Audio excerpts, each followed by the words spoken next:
Hi, my name is Betsy Sproger, and I'm from BJ's Homeschool. I'm here to talk about homeschooling in high school, especially for kids that are heading to college.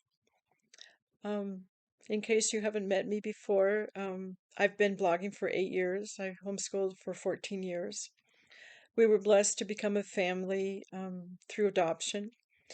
My husband and I went to China to pick up our 1-year-old. We started homeschooling her when she was 4. Went through the high school all the way through to high school years, helped her get into college. She's now a college grad. She was able to get into each of the colleges that she applied to with scholarship offers. And that's why I'm here today. I put together a book sharing my best tips for homeschooling high school with college in mind. That's the name of the book.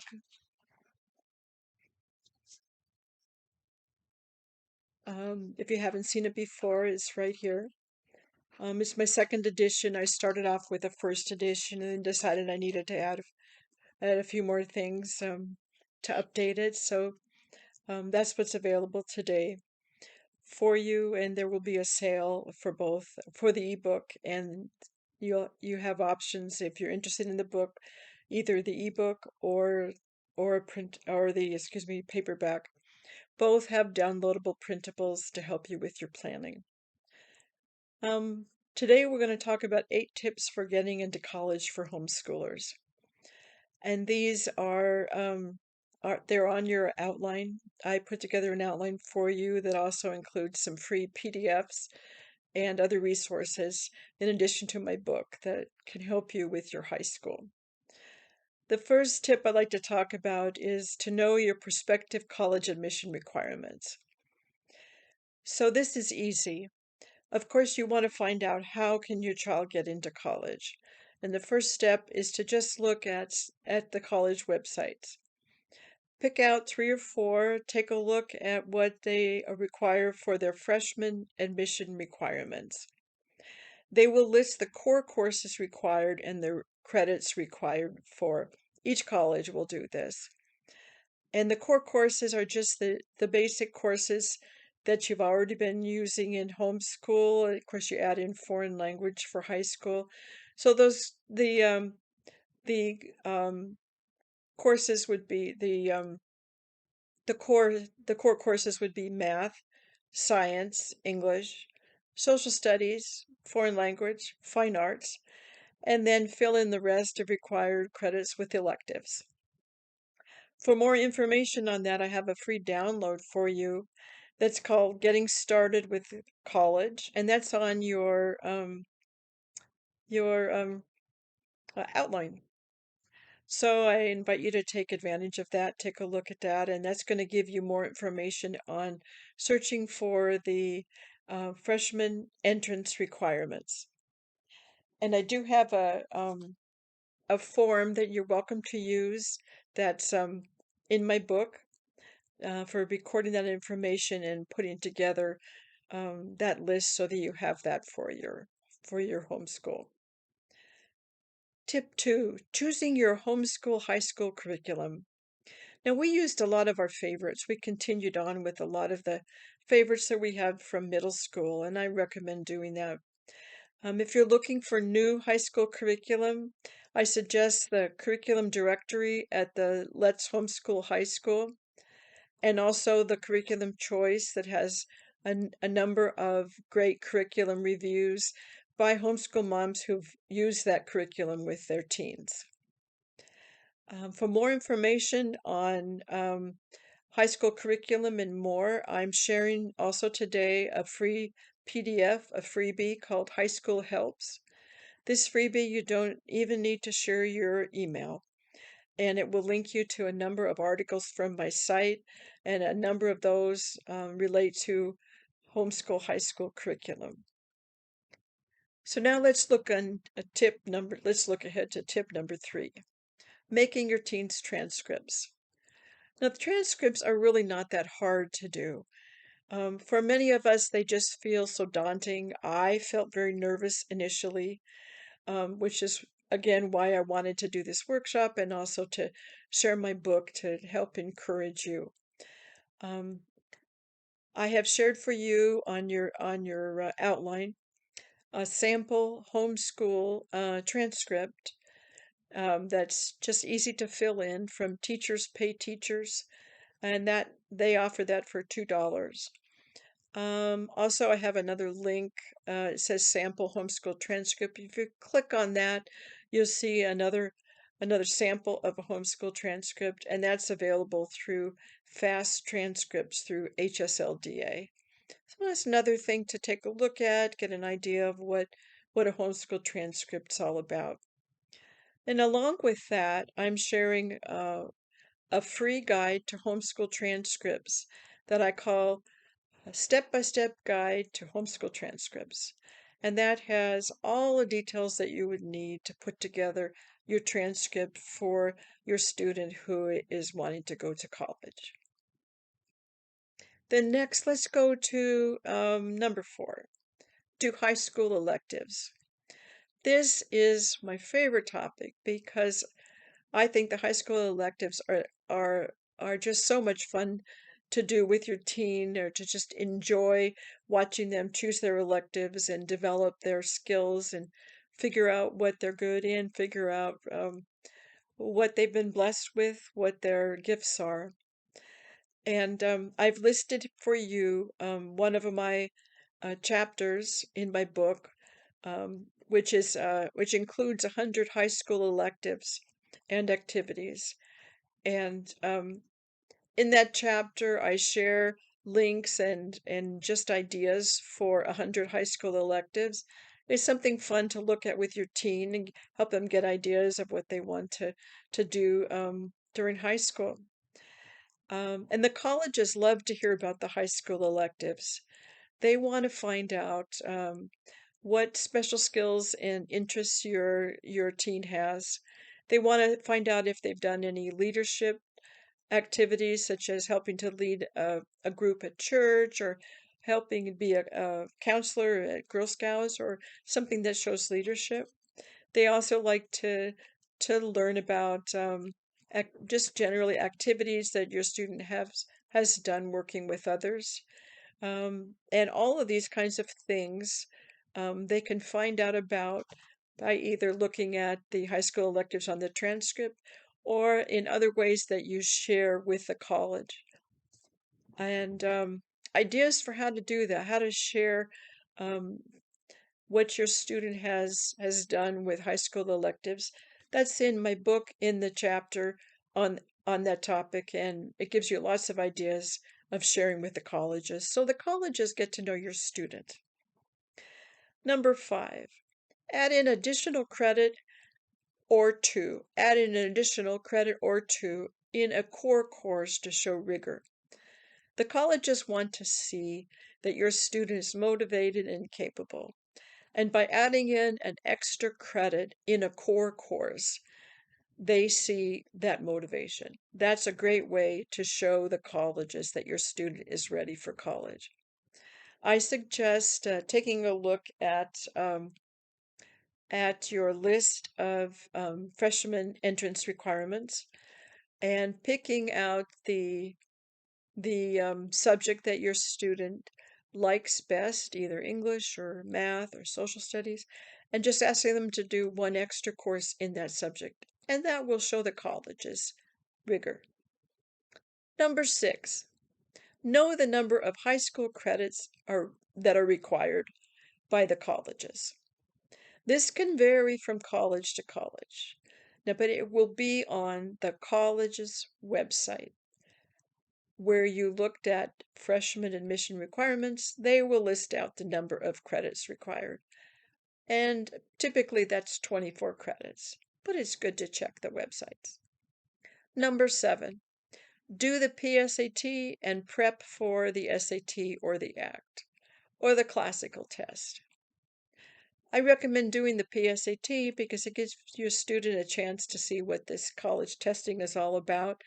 And plus it gives results, and those results can help you to plan for their SAT or their ACT prep. And actually, in my chapter on the SAT and the ACT in my book, there's a lot of resources for frugal help for prep, for test prep. Some of it is actually even free, which is so great to see, helping out us college moms, college prep moms, high school moms. Number 8, get the college application and the FAFSA in. So the college application, that usually is submitted in the fall of senior year. And colleges now often are using the common application, but not everyone uses that. The common application is kind of complicated, but it also can be a real help. And in my book, I do have a chapter on that to look at it step by step to figure out how that works. The FAFSA is the financial aid application to college. So some parents don't don't think they need to submit that because if they're not expecting to qualify for financial aid, they figure they don't need to fill out the FAFSA. But actually, colleges use the FAFSA to get names for their merit scholarships.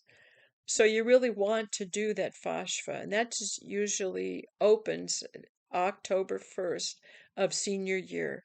So that's a good form to get in, and that will help your student be considered for merit scholarships. And one of the primary sources of college scholarships is the college themselves. And finally, memory making, and don't forget the fun. I suggest sharing hobbies with your teen, doing projects together, keeping up special routines like tea time, book clubs, nature study, doing special events like bird counts and contests. All of these things were great for us for memory making, and I'm sure that they will be for you too. Um, and finally, I just want to refer you to my book and on your form that I've made for you, it lists out some of the things that are in my book, which includes what is needed for college admissions, how to do your homeschool transcripts, 3 easy ways to assign high school credit, preparing your teen for college writing, how to make your own homemade courses, those can be really fun, how to find scholarships, the Common Application Guide, reference letters, and even a form to use to help to when when your teen is asking for a reference letter, like from a coach or from a minister, course descriptions, and lots more. So let me just take a minute to show you my book again, and just to tell you a little bit more about in my book what you're going to find. So there's 17 chapters. The introduction is written by a certified college counselor, Lessa, who I worked with for a while, and helped to let her know some of the homeschool related things for college admission. We worked together, and she's recommended my book, which was so nice of her. So in the book, you will find 17 chapters. And in the chapters, I share my best tips for high school and getting into college. And you already know that. What I'd like to share with you is the list of the printables that go along with the book.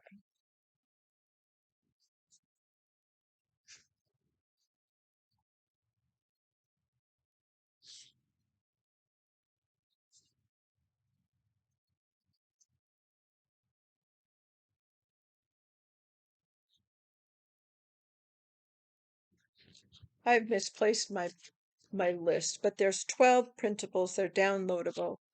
And let me just show you a couple of them. So we have one on record keeping for course descriptions. It's just a form to use to keep track of the different resources that you've used in homeschooling your teen. And that'll help later when you put together course descriptions, although not all colleges require course descriptions. That's the good news. Reference letter request. This is a form that you can give your teen when they are requesting a reference for college from, like I said, minister, coach, whoever might be able to give them a reference related to college. This is a homeschool course form that's easy to use and it's included in the book. Then I also have an overall high school plan form for for ninth, 10th, 11th, and 12th, or you can start it in 10th grade or start it in 11th grade. You use it in your planning. Now, just to give you an idea of one of the new chapters I added in the second edition, I called it Skipping High School All the Way to College. This is a great chapter if you are brand new to high school and you're just getting started, and you're starting homeschooling in high school. That gives you a whole introduction to that. I also include 100 reasons for homeschooling high school. These are great when you're encountering a relative or a friend who is not respecting your educational decision. Chapter 3 is researching and getting started. And in that, you're going to find out more about freshman entrance requirements. There's a chapter on planning high school with college in mind, and that shows how to make that 4-year plan. Choosing your high school curriculum, that has all of our favorites for high school curriculum, in addition to options that we also felt were strong, but we didn't happen to use. There's a chapter on transcripts, a chapter on assigning high school credit, how to calculate the GPA. There's my list of 100 high school electives and how to share with the college. And then I shared about some of the fun things we did for making our own homemade courses. We made one in video making. It's on my blog. We made another one in speech and debate. And then there's a chapter on writing the college essay. And I do have a printable on that to give to your student to help them step by step write a good, solid essay. Another chapter on course descriptions and reference letters. And I already mentioned the common application. Chapter on preparing your teen for college writing. Writing is a real important skill in college, and this gives you a guide on how to get your student ready for that. Then there's one on college testing, SAT prep with the frugal resources I mentioned, and scholarships, and another chapter on dealing with those questions from others. And don't forget the fun. So I just want to thank you for coming to my workshop. I look forward to your comments. I will get back to you on each of them. Also, feel free to reach out to me on my blog, on Facebook, and follow me on Pinterest. There's links to all of that on your workshop form. And again, thank you for coming to my workshop, and look forward to getting to know you in the future, and wishing you the best with your high school journey with your precious teens. Thank you.